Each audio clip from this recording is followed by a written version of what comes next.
So, in your own words, who was Lewis Rossmann? Yeah, I guess repair person. Yes. Repair person? Easy.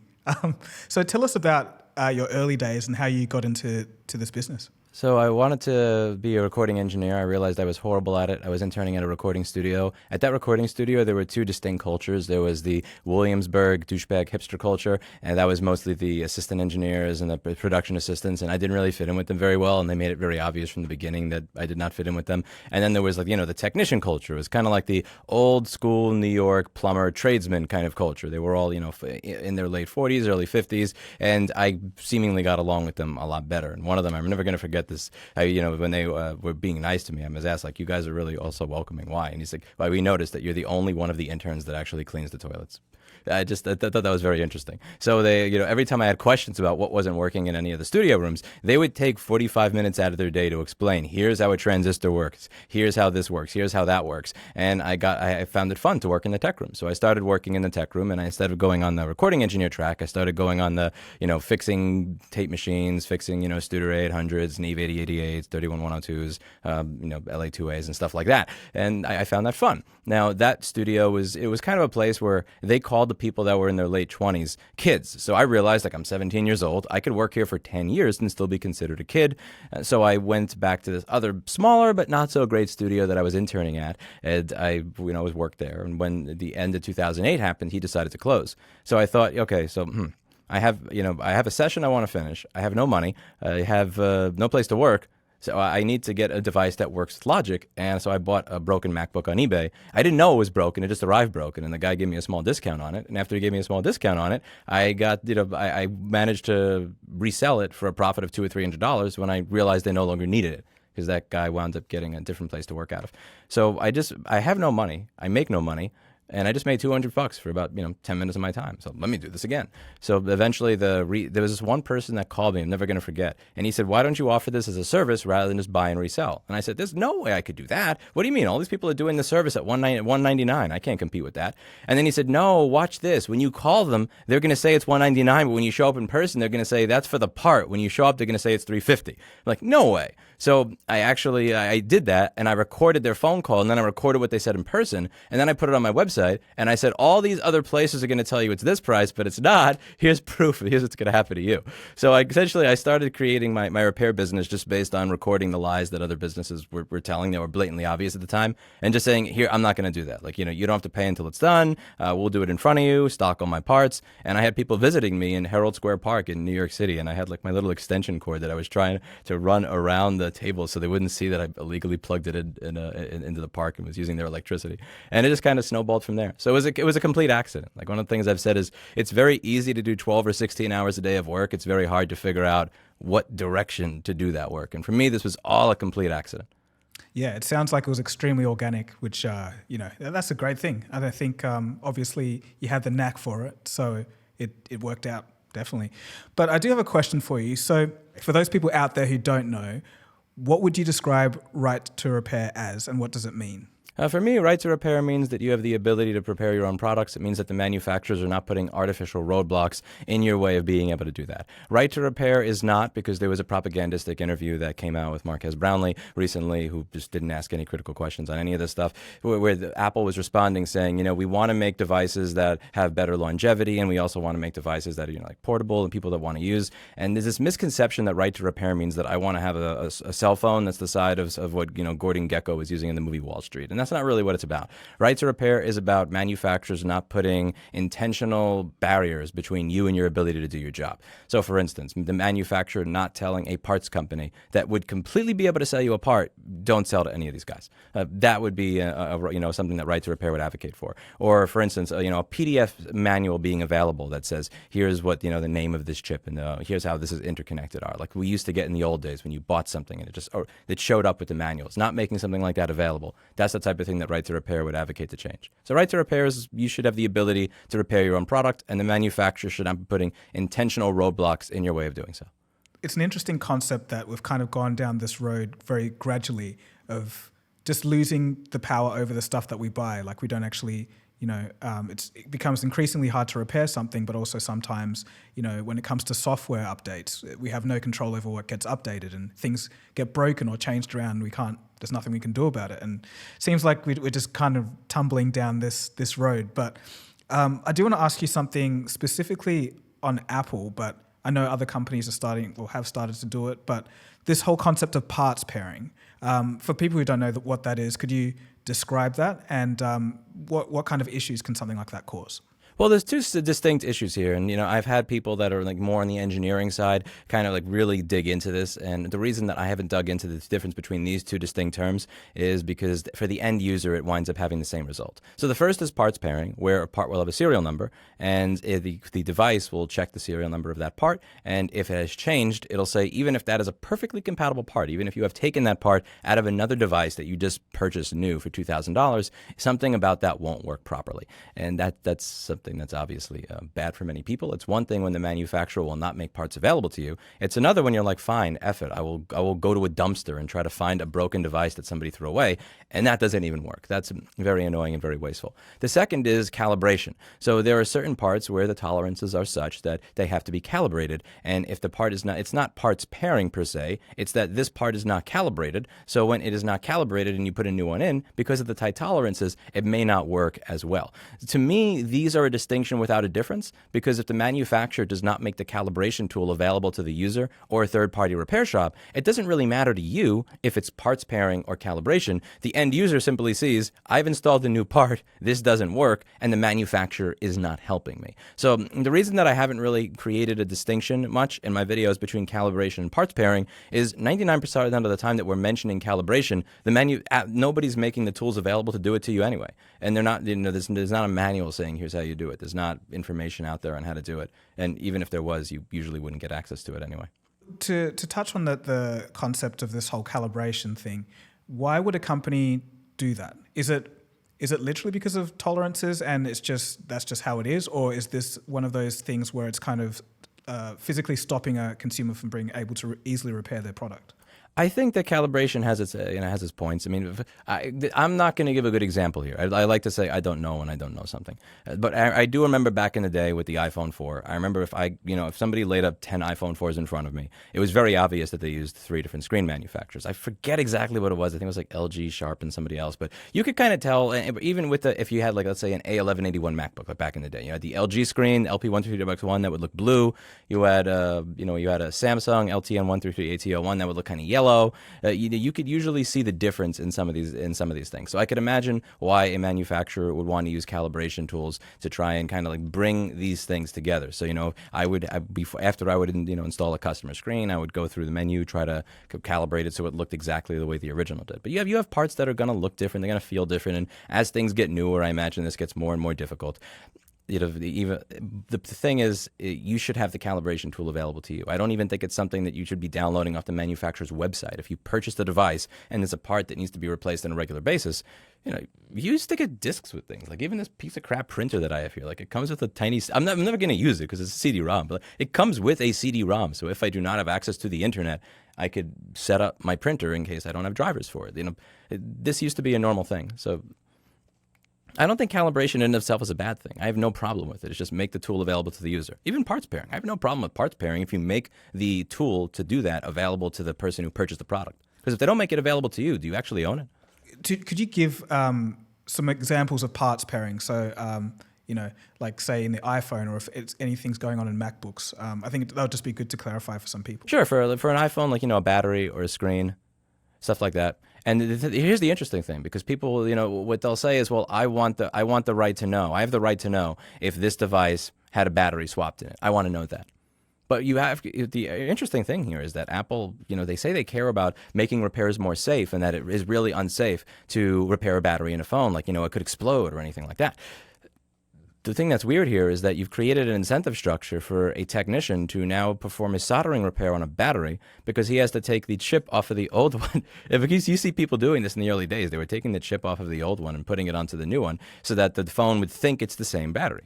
So it's very, this is one of those things where you actually wind up making the repair more unsafe by virtue of doing this, because they don't want to deal with their customer saying, why is this saying my battery is That guy could have literally bought an iPhone from a store, never turned it on, taken the battery out, put it in his customer's phone, and now the phone's complaining about it. So he doesn't want to deal with this. He's like, screw this. So he takes the chip off of the old battery and puts it on the new one. And now you've essentially you've taken a repair that used to be safe, and you've ironically that the company that's advocating against right to repair is now making that repair less safe with their own action. Yeah, that's crazy. Interesting way of thinking about it. So if you take a macro view of this whole right to repair situation, would you say that there's a component where our devices are just becoming so much more intricate that it just becomes harder to physically replace these parts? Or do you think it's 100% manufacturers just making things harder for it? It's two things at the same time, and I think one I'm allowed to complain about and one I'm not. So for instance, in those MacBooks that I mentioned, the old ones, you would have something called an inverter board. It was approximately like, it was about this, the size of a phone case. So it would be this large, it would come up to here, and this is what was responsible for your backlights. It's like this high, this large, and that was what created your backlight. And then as time went on, you had a chip that was about this small right over here, like this, barely is the size of here, and that chip was a QFN package with, like probably 5 or 8 solder joints on each side. And then in 2011, they started using this micro BGA chip, which was like this tiny, had 25 balls in the bottom. And you would have technicians say, well, I can't do this repair anymore because now I have to solder. And then the ones who knew how to solder would say, well, I can't do this anymore because I don't know how to do BGA. That I'm not allowed to complain about. That's part of the game. That's part of the challenge. That's part of the craft. Learning how to deal with things when they get smaller and more difficult, that's the game. And we don't get to complain about the game. The part that's 50%. Things getting smaller, all that type of stuff. It does make it more difficult, but we'll do that. We'll get better. And the people that are not able to get better will, do something else.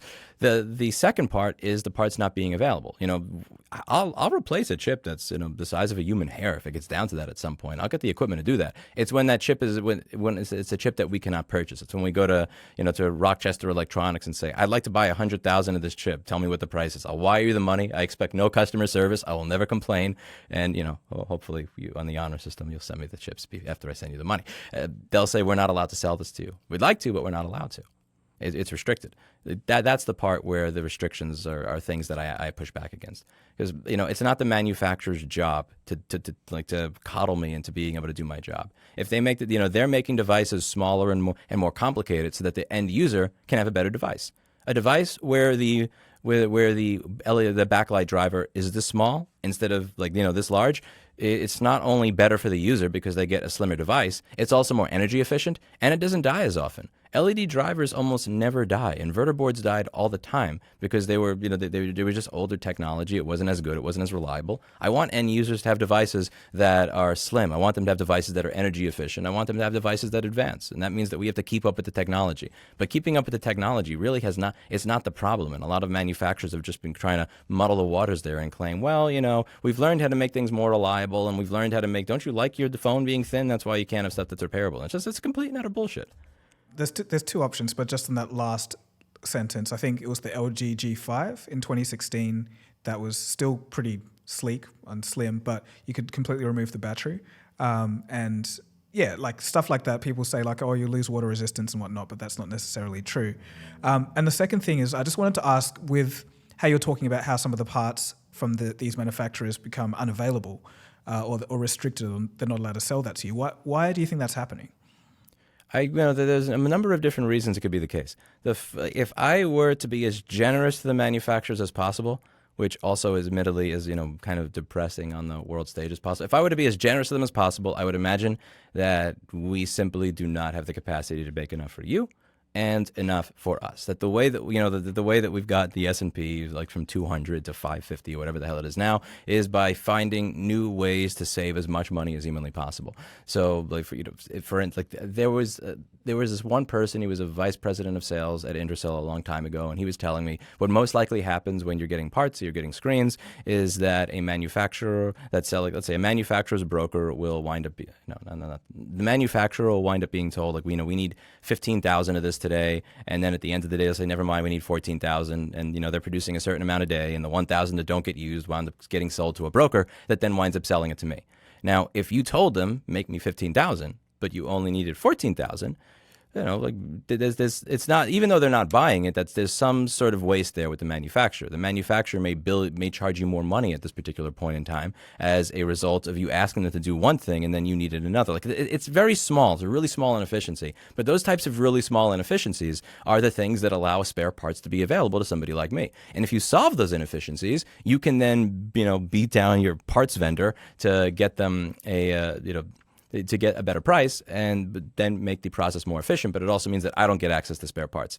There was this PICO system that Jim Cam talks about in Star with No. It's like a parts and inventory cost optimization system or something like that. And he was talking about how General Motors would beat their suppliers into submission to try to get the lowest price possible. And, I am something like that. If I were to be as generous to the manufacturer as possible, I would say that as they've increased efficiency in their supply chain, they've gotten rid of every single way that somebody like me would be able to get, the scrubs or the scraps that are falling out the side of the garbage pail, so to speak. The other flip side of it is just not caring. I mean, who cares if this stuff is available? Who cares if it's a problem? The way that we got all these parts in the old days, I don't imagine that this was, this is not Apple or Samsung or somebody else saying, please, here, we'd like to make this all available and support.apple.com. There really always was this kind of Nicolas Cage, Lord of War element to the supply chain and finding any of this stuff, even 10 or 15 years ago. When I say there's less parts available now than there were 10 or 15 years ago, it's not because support.apple.com doesn't have them. It's simply because when I email all of the brokers, LG brokers, when I email, people who deal with Texas Instruments chips a lot and Ingersoll chips a lot, they'll just say, we have nothing. And, I'll go, why? And he's like, there's nothing available. And that's kind of what it is. And then when I reach out to more sophisticated resellers, whether it's Rochester Electronics or others, they'll say, sorry, we're not allowed to sell this to you. And then that was the aha moment for me. Because for most people that do this type of work, it probably sounds weird. We really have no idea where things are coming from. If you're a repair person that started doing this in college in his dorm room, you're not really well versed in the supply chain logistics of LG or Intersil or Texas Instruments. It's just not your thing. You see you need this chip, like you Google the name of the chip. Somebody's selling it. Okay, let me buy from these 5 different people, figure out which one actually sends me something that works, test it on my own thing before I use it on a customer, and then move on. They don't really know the supply chain logistics of any of this stuff. So I imagine that a large part of it is manufacturers restricting access. And if I were to be generous to them, which I'll try to do here, I would imagine it has to do with economies of scale, efficiency, and the more by getting rid of the overflow, they make things cheaper for themselves and their own manufacturers, which again, S&P to 200 to 500 thing. But that also means that I get less I have nothing to grab now myself out of the. I guess I think of it like a restaurant, like a Chinese restaurant in New York City where you kind of see all the cats going out to the dumpster. Like there was one right across the street from where I lived. And, if everybody were to finish all of their food and clean their plate, then there'd be nothing for the cat to eat in the dumpster. Like there would be nothing there. I guess that's the simplest analogy that I probably should have started with. Yeah, I never really thought about the whole supply chain and how things work in that sense. Like you just go to a repair shop and they get the screens, but it's kind of like, it's just there. Like they must know what's happening. But interesting perspective you got there. So I guess, sorry, I'm just going to read my next question. But you're quite an advocate for the right to repair movement. What made you really lean in hard to that? And can you say if your advocacy has had a successful impact or significant impact? Let's see. I think I just got into this just because I don't like listening to authority. I mean, in 3rd grade, I remember there was this, we'd have lunch and it would be usually 40 minutes and there'd be 20 minutes that we'd be in the lunchroom and then 20 minutes where we could go into the schoolyard. And I remember if kids were talking during the announcements at all, they would say you're not allowed, not only you're not going to get to go to the schoolyard, but you have to be quiet. None of you can talk. And if you talk, you have to leave. And I just remember saying that this is ridiculous. I mean, none of the announcements that you're giving have any relevance to us whatsoever. We only have 30 minutes out of a 7-hour day. We only have 30 or 40 minutes out of a 7-hour day. We get to actually talk to people and be social and be normal and not be like prisoners, and we don't have to raise our hands and go to the fucking bathroom. And you're going to take that away from us because we were talking during bullshit announcements? We're not going to put up with that. So what I did, I was suggesting to the other kids that we simply walk outside anyway because that door is not locked. It's a push door. It's incapable of being locked. And they said, well, that's impossible. And I said, well, the 7 aides, I calculated the weight of all the aides, and then I calculated the weight based on the average weight of the kid of all of us. And I said, we wouldn't even have to push. We would simply be able to walk past, because there's like, 4,000 pounds of kids and, about 500 pounds of aides. And I remember of the aides for the school. And I remember saying, well, they said, what if we all get in trouble? We can't do that. Well, what if, and I said, you can't do that, because if the entire school district, where if every single kid gets in trouble, that means that they have to tell the superintendent that every single kid in this school misbehaved. How is that going to reflect on them? So I tried to get all the kids to essentially the next time they got punished to just say, fuck this, and walk out. I mean, this has just been my personality since third grade. I don't like what I see to be abuse of authority. I've never liked that. And in this particular industry, I just don't like the idea that every single day my customers would be showing up, sometimes in tears, saying, they told me it was going to be $1,800. I can't afford that. And I would work on their device, and I would see it's a board that costs $5. Like, it's an inverter board. How the hell were they telling you $1,200 or $1,800? They would say it's the screen and the motherboard, and it was just one part, and that just kind of bothered me. So every single day, it was kind of like being a therapist that deals with people who have been in abusive, traumatic relationships with physical abuse every single day, and you know who the abuser is, and you can't say anything, and it started to bother me. It wasn't even necessarily about me disliking the company. It was just I dislike this company that is treating all these people that are coming to me every day so badly. Every time I would see that they would quote $1,000 or $2,000 when a $5 part and 20 minutes would have fixed the problem. And when I stopped being able to get out, at some point, it's really weird that this even started in 2014, because I've been doing this since 2008 or 2009. It took me 5 years to even ask the question of, why is it so hard to get parts after all? It was a really weird moment where my mind just kind of woke up and asked, wait, why is it that I have to go through these 40 different vendors that are dumpster diving for things? Why can't I just do it people in every other industry do? If somebody works in HVAC and they need a contactor for a relay for an air conditioner that's not turning on, they just go to a website or a vendor and they buy it. They just look for the part that they need and they buy it. And that's how electronics used to be. So I kind of started trying to figure out, okay, when did this start?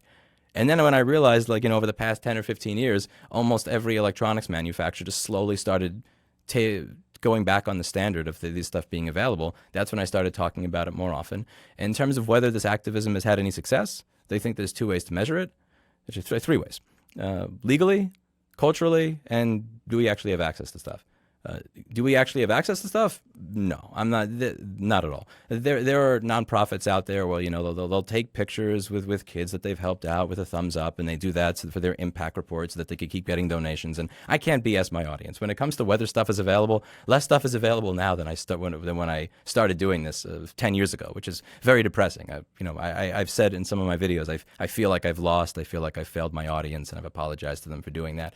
When it comes to legally, some wins, but they're not wins that are really exciting. The wheelchair bill in Colorado is pretty cool, but the ones for consumer electronics, I have not seen anything change on that front. Culturally, I think it's been very successful. Like, millions of people around the world have woken up to the idea that their products that used to be fixable are not, and that's not normal, and that should not be becoming normal. So, that whole frog that's in the boiling pot of water, I think people finally noticed, oh crap, and are trying to jump out of it. Culturally, I think it's been very effective. But I would like to ideally see results that happen within my lifetime. There is that whole idea of creating change, creating a tree whose shade you're never going to sit in. It would be nice to sit in my lifetime, but I think that that I've gotten it started with that. I've got the ball rolling with that. I think a lot of people on my channel always ask about right to repair, and your name's synonymous with that. So I think culturally, you're very, very much in there. So I think people put those two together, which is success, I'd say, in that sense. But I hope people stop associating me with it, though. That's the one thing. Like, I like to see other people's names get associated, because there's tons of people that do way more work than I do. Nathan Proctor and Jessa Jones. There's a lot of people that Kevin O'Reilly, Kevin Kenny in Nebraska. Shout out to Kevin Kenny. But there's a bunch of people that do way more work than me. And for some reason, just because of a random algorithmic glitch with YouTube, I'm the one that gets mentioned all the time. And I don't think that's particularly fair to all these other people who do way more work than me. Yeah, okay. I'll look into some of those guys. Haven't heard some of those names before. But when we talk about consumer electronics specifically, and this whole thing of just parts being less available, things being harder to repair, and how it's not like other industries, how you brought up the air conditioner, for example, how did this start, and what's the driving force behind it, and how's it been going on for so long? I can't tell you exactly when. I just remember looking at manuals for computers or Altair kind of stuff from the 70s and 80s and just thinking, You got like a 300-page manual that goes over everything, or even cameras. I mean, Sony does this to some extent. When you get a Sony, if you buy a Sony NEX EA50 camera, you can get access to so many things on their website. You can get over 60 pages that demonstrate exactly how to take apart every single part of the camera. And then you'll buy some modern camera, and you don't get any of that. It's like, well, you're not even supposed to open it. You're not allowed to do any of this. So, and I don't even think that Sony is like this in other areas of their own business. I mean, when you look at what they do with their game consoles or PlayStations, I mean, it's the complete opposite of it. But there are these small cutouts of these companies that kind of remember what it was like when you could fix stuff. And when I go over that company on my website, when I go over their website on my channel, I was showing people this website. This looks like it looks like 640 by 480. This thing looks like it's straight out of 1997. So it's literally like a time capsule. I can buy parts, and they're parts for a 2013 device. There's just these little, and I imagine if this was remade today, they would completely get rid of that entire department, because it's literally a relic from the past. You could just see from the age of the website, from the add to cart button that looks like something from 1994, where my credit card information is going to get stolen because you don't have HTTPS or SSL. But it's beautiful. When it comes to the computers, I can't tell you exactly, because a lot of this change was happening when I was 5 years old. If this was happening in the 90s, I was born in 1988, so I wasn't really there for most of it. I'm kind of here on the tail end of watching it go away. But I had a problem with this Goodman air conditioning unit that I have outside my house, and I realized that it wasn't clicking on. And I used this 8-gauge wire for my bike to essentially wire around here to here, and the compressor was working perfectly. But there was this weird clicky, odd noise. I don't know if it was clicky or some high-pitched electrical noise for wine. I just noticed that it was perfect at cooling my house, but I called it a relay. They called it a contactor. It just wasn't switching when it got voltage. And you can buy this thing for $20 to $80 online, and some of them are Goodman authorized distributors. So if I can do that for an air conditioner where there's 220 volts going through it, and that thing can use 6,000 watts easily, it's an outdoor unit. Why can't I do this for a smartphone? Why can't I do this for a laptop? Why can't I do this for anything else? That's so much more dangerous. You hear the argument of danger used constantly. You're probably more likely to kill yourself with 220 volts with like a 30 or 60 amp condenser unit than you are with a smartphone battery.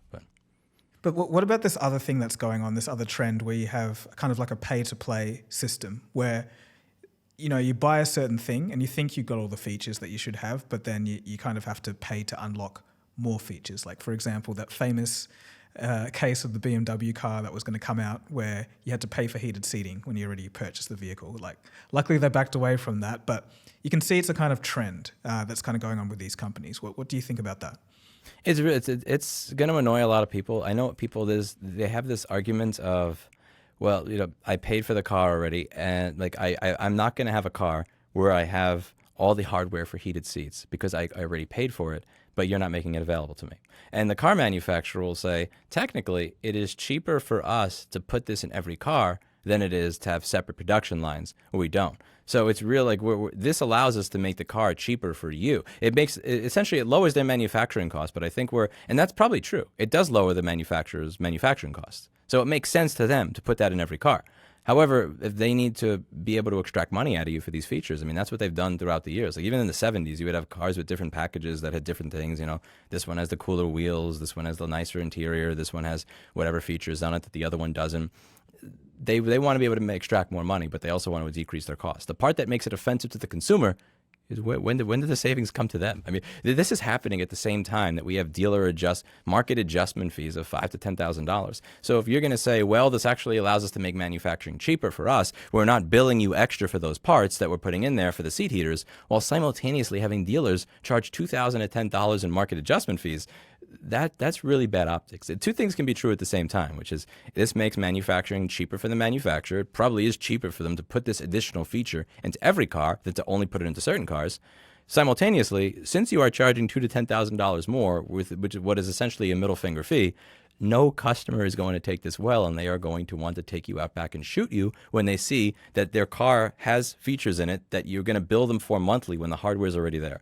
And the hard part here is figuring if you even were to legislate this. I don't even think it's possible, because this comes down to how do you legislate don't be an asshole. So if you have a car that wants to charge you $5 or $10 a month for heated seats, let's say that. So $10 a month for heated seats, like $120 a year over the course of 10 years, $1,200.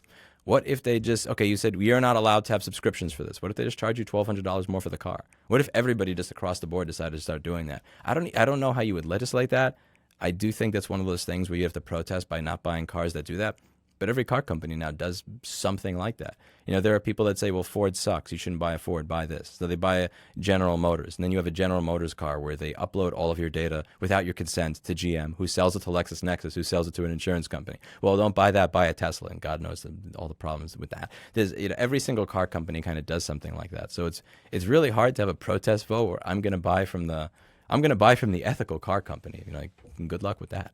I didn't know about that whole GM. Is that true? The GM selling data thing? Yeah, it's in the New York. There's 2 articles on it in the New York Times. So if you Googled Chevy Bolt New York Times, you'll see. So that this person noticed their insurance rates went up, and they were curious why. And apparently, the issue was they had hard braking and quick acceleration. The issue here is with a lot of these safety systems, anybody who's tried to use Tesla full self-driving and use their safety score will see this. When you hit the brake back in the day, any touch of the brake on an electric car, it would consider as hard braking. Their idea is if the regenerative braking from taking your foot off the accelerator was not enough, that must mean that you were following too soon. It couldn't be that the person in front of you smashed on his brakes. It couldn't be the person in front of you was driving drunk, so you wanted to stop so you didn't hit them when they did something stupid. It must be that it's your problem. These systems kind of suck. So this person saw his insurance rate skyrocket, and he figured out that the entire system was essentially his car was uploading data on where he was going, how fast he was going, what angle he was making when he was turning, whether or not he was hard braking, and this was uploaded to GE to LexisNexis, and LexisNexis allows insurance companies to get this, and they're using it to rate your driving and figure out what to charge you. It's kind of insane. And this guy never hit consent on any of this. Because I know people are going to think, well, this is some random conspiracy blog or horrible website. Whether you like it or not, the New York Times is not going to publish this if it was just some random dude on a forum. It's very hard to come up with. That's the thing. A lot of people in my comments will say, if you don't like this, if you don't like the heated seats thing, then go somewhere else. And point taken, I'd like to. The problem that I notice is if a lot of this kind of abusive anti-ownership stuff started happening in the late 80s, early 90s, and it's 2024, if we finally, at what point is the frog not able to jump out of the pot? At what point is it oh crap, I'm already screwed kind of thing? Because what company are you going to go to? When it comes to even something like the forced arbitration clauses I've been talking about in a lot of my videos, where all these companies are pushing you into forced arbitration, where if you want a class action lawsuit against them because they've done something wrong to their consumers, so you can get redress, or you can have an extended warranty apply to your broken device. You can't do that. Well, go somewhere else. What do you do? And every single company does the exact same thing. A lot of we've kind of lost the opportunity to push back against a lot of these things unless you go without. There are some friends I have in Pittsfield, New Hampshire. They don't have a smartphone. They have a car from the 1970s.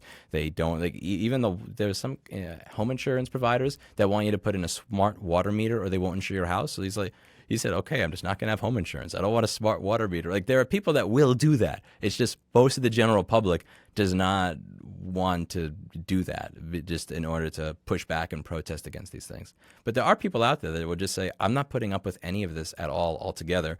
I'm going to live in the middle of nowhere, and I'm going to live my own life and have my own little farm and screw all of you. And it's tempting sometimes. But I think that's a very small proportion. I think most people just want to kind of get on with their life, provide for their family, do whatever, just live their day-to-day life. But I think looking at all of this, I think if something's going to happen, it has to come from the top down. So in terms of legislation and let's say right to repair, how do we navigate that? How do you see a path forward where things can change? Because I know we've had a bit of a glimmer of hope. If you look at the EU, for example, no one ever thought the iPhone would change to USB-C by force, but it's happened, and everything seems to be all right. So I think I've been seeing some things, but where do you think this has to come from? How do you think it can work? The organic way that I hope to do it, and again, this is the answer that nobody wants. The organic way is try to get the next generation excited about this so that when they work at one of these companies, they'll just leave the room when a certain practice occurs and say, like, nope, we're just not doing this. So, if a kid gets an electronics engineering degree or a degree in something else like that and decides to work at one of these companies, who started when he was 15 watching a live stream of me fixing a MacBook, and he got into this because of this, and then I tell him, here's why I'm not going to be able to do this in 2 to 4 years. When he works at one of these companies and they say, and he knows that his colleague or the person down the hall or somebody in a Slack chat, like, you're the person responsible for telling Intersil, don't make this chip available. He's going to raise it as an issue. He or she's going to knock on the door and say, why is this? And that's like the real type of change that I want to create. Even when it comes to something like, legalize marijuana, you have this thing where it's not like this overnight thing. It's just every single person that's in the legislature in this state grew up realizing that marijuana is not going to turn you into a devil. It's not the devil's whatever plant or whatever, and they just go, like, or even like in the district attorney's office. Once everybody is of a certain generation, they just look at it and it's like, we really gonna waste time on this? Next case. I'm kind of hoping that something like that happens with Right to Repair, as all these people that grew up seeing this as a cool thing, the people that got into electronics, got into computer engineering and all this stuff because they watched videos from Jessa Jones or Jesse Cruz or TCRS Circuit or me or Northridge Fix or any of these people. Like, they're not going to want to be the person that's taking that away from somebody else. And I'm hoping that is what does it. In the short term, with the legislation, that's a really difficult one. Again, it's how do you legislate don't be an asshole? So, for instance, let's say that we say make available the parts and tools that you make available and manuals that you make available to your authorized repair providers. What's an authorized repair provider? With Apple, you have their authorized repair provider, which is essentially a mailing center. They don't even know how to replace the charging port in an iPhone. With the iPhone 6, they didn't even know that the headphone jack wasn't soldered to the board. They have access to nothing. If I had access to what they had access to, I would have to close tomorrow because I couldn't fix anything. They're essentially a mailing depot. They mail stuff back to the company.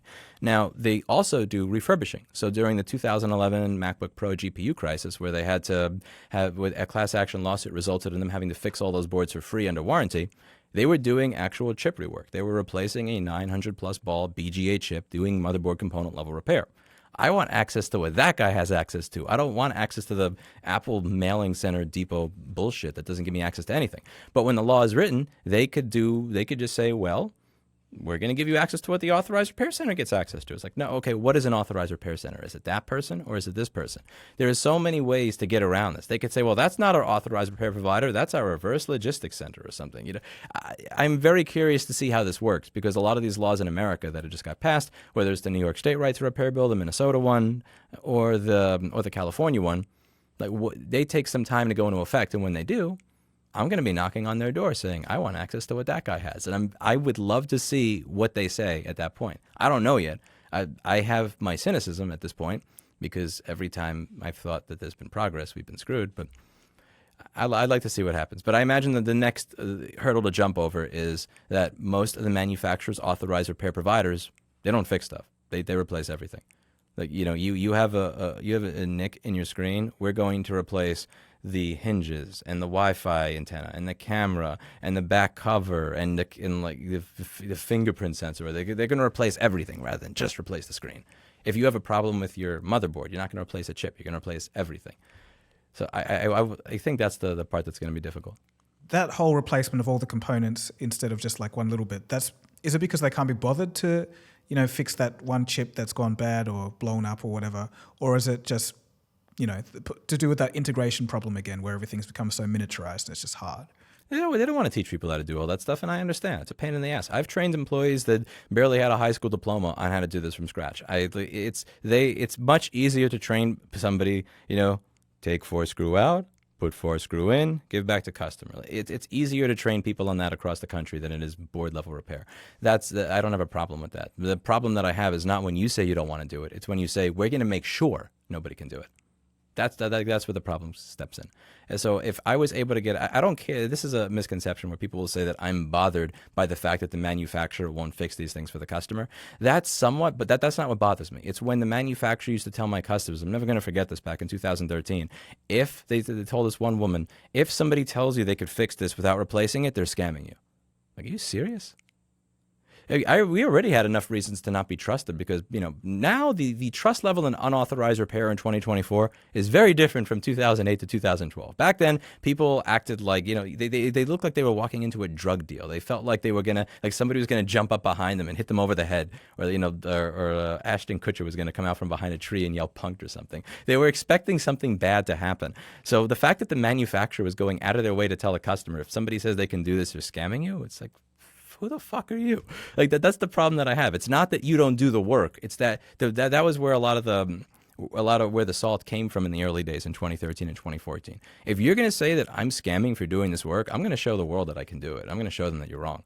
It's not. It's one thing if you don't want to do the work. I have no problem with them not wanting to do the work. Don't tell everybody. Don't say that nobody else can do it either. Because there are repairs my shop doesn't do. I'm very specialized. The only way that I'm able to get things done inside of 1 or 2 days for people in a satisfactory manner is by specializing. And if somebody comes in and asks for something that I don't do, I'm not going to tell them nobody can do this. And if somebody tells you they can, they're scamming you. I'll say, I don't know how to do this. Simply because I don't know how to do this in an economically viable way does not mean that nobody can. Here are a list of other businesses that may be able to help you, that may be able to give you a better deal than I can give you. Like, what's so hard about that? Looking at the whole repair industry, would you say that it's improving? I should say, like, secondary repair or like unofficial repair shops. Are you saying that would you say that it's improved or like kind of gone backwards in the past, like say 5? Oh, it's definitely backwards. I would say 100% backwards. More people are getting involved in the industry, which I really like as it's become, when it's gotten more press and more people are. When I started doing this, you could not find a YouTube video of people doing this type of stuff. And you have, it's not just me. In 2013 or 2014, when it came to this random board repair stuff, there was like maybe me and one other person. Now there's like hundreds and thousands of people making videos in this stuff. And you have all these little Discord groups and Facebook groups where people are talking about component level repair. People didn't used to do this. So in terms of having a community, it is far better now than it was before. Because back in the day, like 2008, there was this mentality that if I share any information, if I tell anybody how to do this, I will now lose my competitive edge. And if I lose my competitive edge, then I will never make money again. And what I've tried to do with my channel is show that this scarcity mindset doesn't work. You're not supposed to increase, it's not about increasing the percentage of the pie that you get. You should just make the pie as big as possible so you don't really care about the percentage. So community has definitely improved. In terms of access to parts, chips, schematics, everything else, I would say it's worse now than it was 5 years ago. I would say 5 years ago was worse than where it was 10 years ago. At least in my particular vertical. I can't speak for every industry. I can only speak for, my specific area of expertise. But in this area, yeah, everything has gotten considerably worse over the past several years. And 4 years ago was worse than 8 years ago, and just on and on. Which is why it's also frustrating to see all these press releases of this 24-page thing from Apple where it talks about how we're making repair available to all. Like, that's a core value. It's like, no, it's not. Suck a dick. Like, no, get the fuck out of here. It's not. It's demonstrably not. That video, people were saying, why are you talking so fast in this video? It's because my camera battery only lasts for 45 minutes, and I don't know how to get through this entire document unless I talk like I'm a rabbit on coke. Right, fair enough. Okay, I'm not going to keep you for too much longer, but I do want to... Feel free to. This is plugged in. Okay. So good. But I did want to ask a question about Apple and the kind of recent about face where they're saying, as you said, we're making things available, tools available. What's kind of been wrong with their approach? Like, is it just kind of... lip service, or what's been going on with that? Yeah, the issue is not that it's not how do I put this? It's not a logistical thing where they're doing the right thing, but there's one little hang up in this particular area of the supply chain. It's that fundamentally from the ground up, this program was never designed to be used by a real human being. It was not designed as a repair program. This was, in my opinion, designed in order to create press that they actually care about repair. It was there so that they can go to legislators and say, listen, okay, maybe they have some points, but look, see, we have a repair program. Look at our binder. Look at our policies and all this stuff.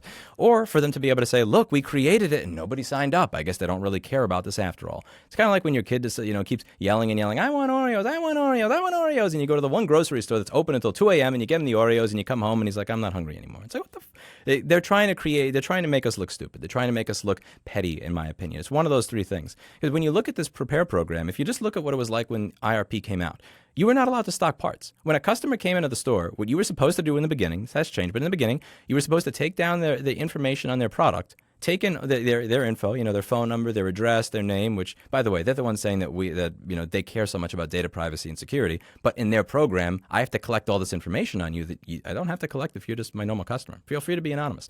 I have to collect all this info on you, collect information on your device, and then I have to order the part.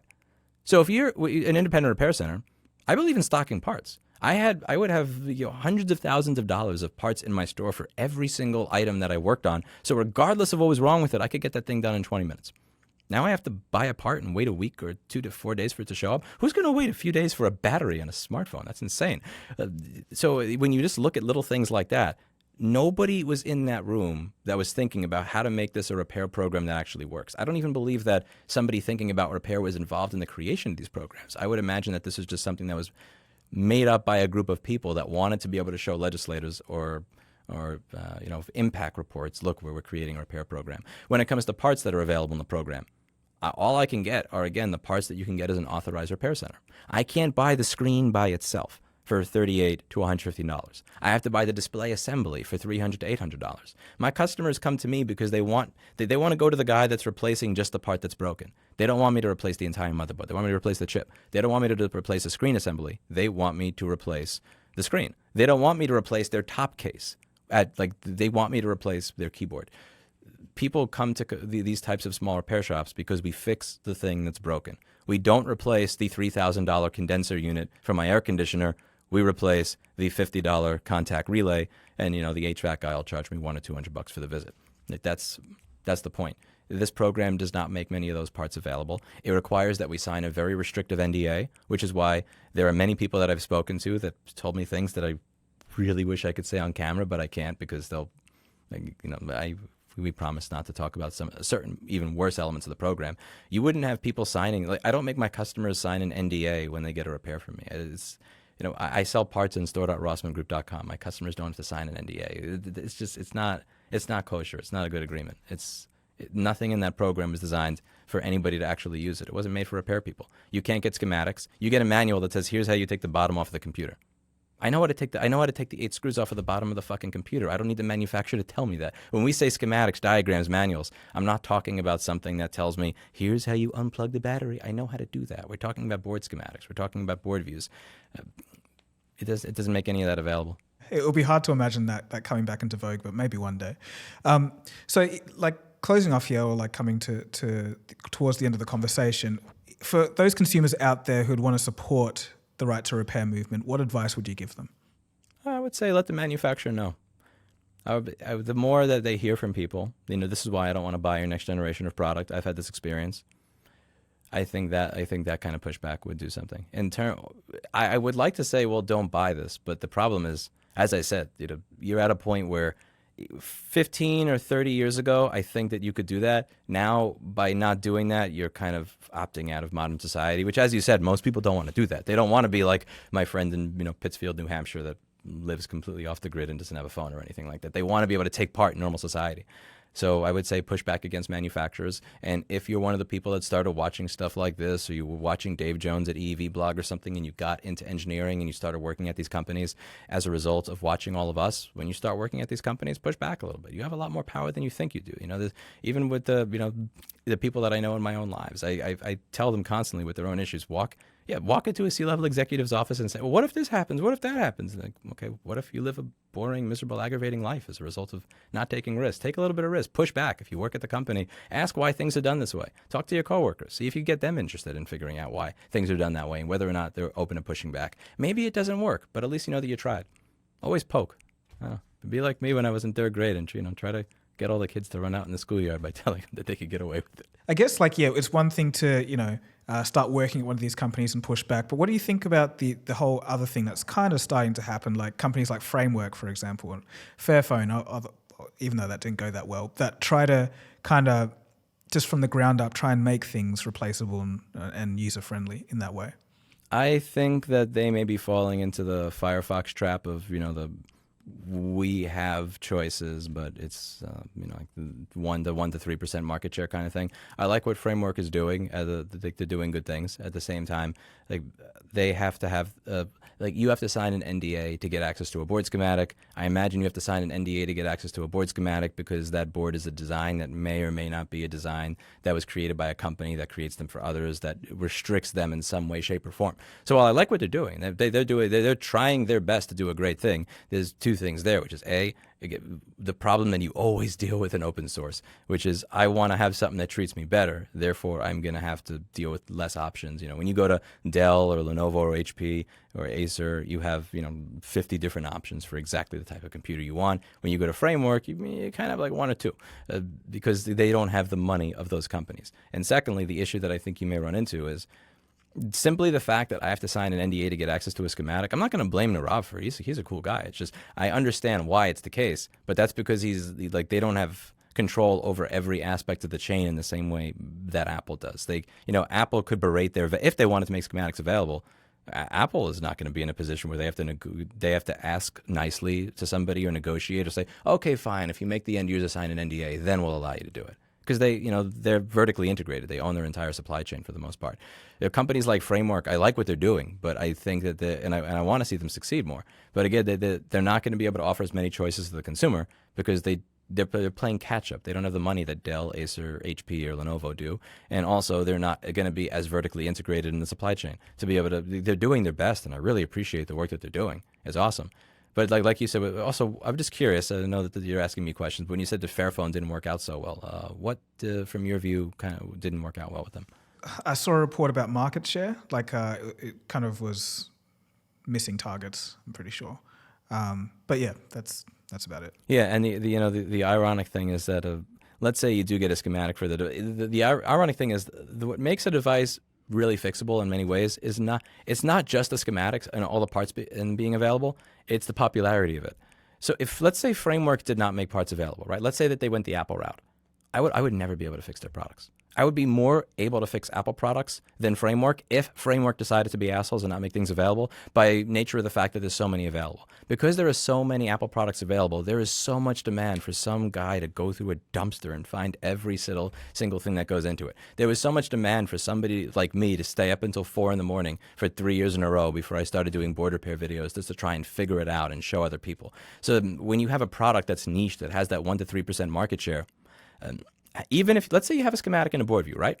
How many repair shops are going to have a donor Framework board to take parts off? You know what I'm saying? Like, how many of them are going to have the chips in their stockpile for it? Like, at my store, I can't get access to chips that I need. So I dumpster dive for donor boards, and sometimes those donor boards have broken chips on it.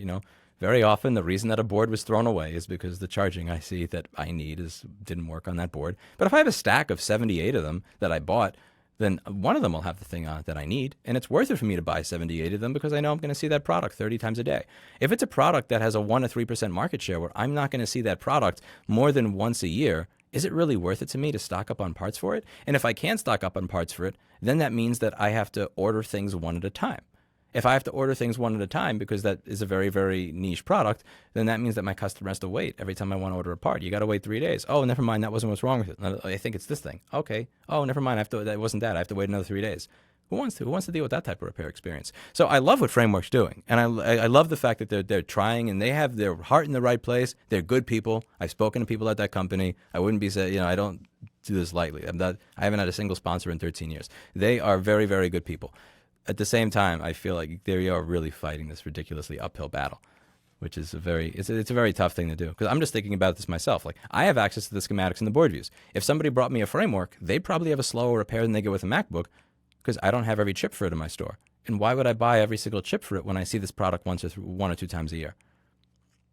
It's a difficult thing. Yeah, no, I totally agree with you there. Okay, so 2 more questions. So second last one has to do with the Mac. This is a bit random, but it has to do with the MacBook Pro, I'm pretty sure. I was watching a video not long ago that there was an issue with one of the controllers for the for the USB-C port on one of the sides where it keeps blowing up and kind of taking out the power for the whole laptop if you leave it plugged in. And Apple's been using that chip since 2016 or something. And I don't know, like, can you see why, or could you explain why they'll do such a move like that? Because I think that's ridiculous.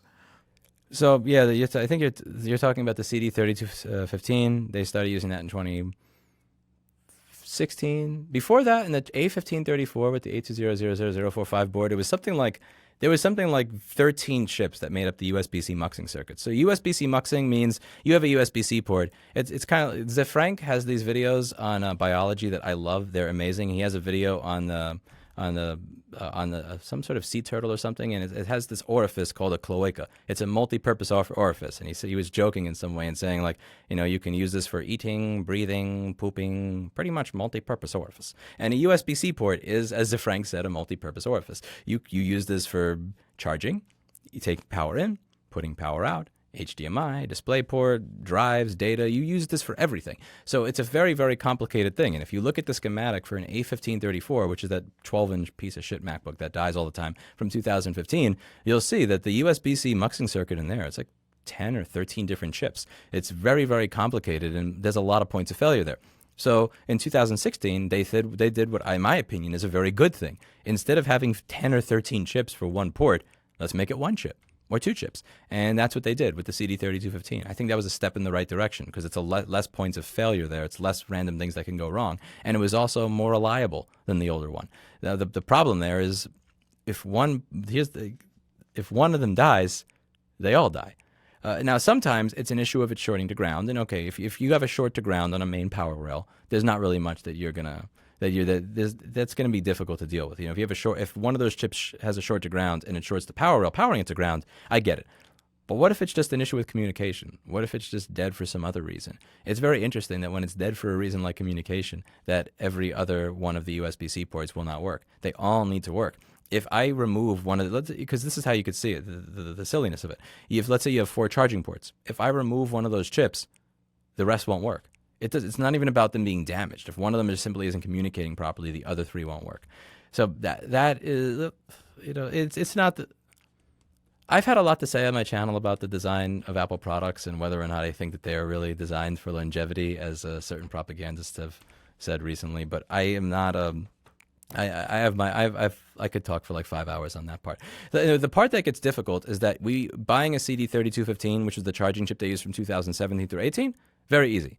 Buying a CD3217, which is the charging chip they used from 2019 to today, very difficult. Neither of these chips were chips where I could just go up to Texas Instruments and say, hey, I'd like to buy this. But the first one, again, when it comes to that whole analogy I made before about, the cat going outside the restaurant and going through the dumpster and finding stuff, they were plentiful. With the CD3217, that's the analogy of, the cat goes to the dumpster, but every single person at the restaurant cleaned their entire plate and washed it after eating all the food, so there's nothing there. If they're expensive, half of the time that you try to buy from the sellers that make them available, you're getting chips that are dead anyway. Sometimes I'll literally get chips where I can tell that you just took a random thing and they literally just drew the words CD on the chip without it even actually working. So that's gotten more difficult in recent years. That also increases the cost of repair, by the way. If I have to spend $250 to $300 on a donor board to get that chip, what am I going to charge you as a customer? I started out doing board repairs for $250 back in the day. I can't do a board repair for a customer at $250 when the person doing the repair is getting $30 to $50 an hour and plus whatever benefits, and I have to buy a donor board for $200 to $300 to get one chip. So that's been a serious problem because people have asked us like, hey, why is this board repair this much money? Somebody else told me you used to do it for this, and I would just show them I need this chip.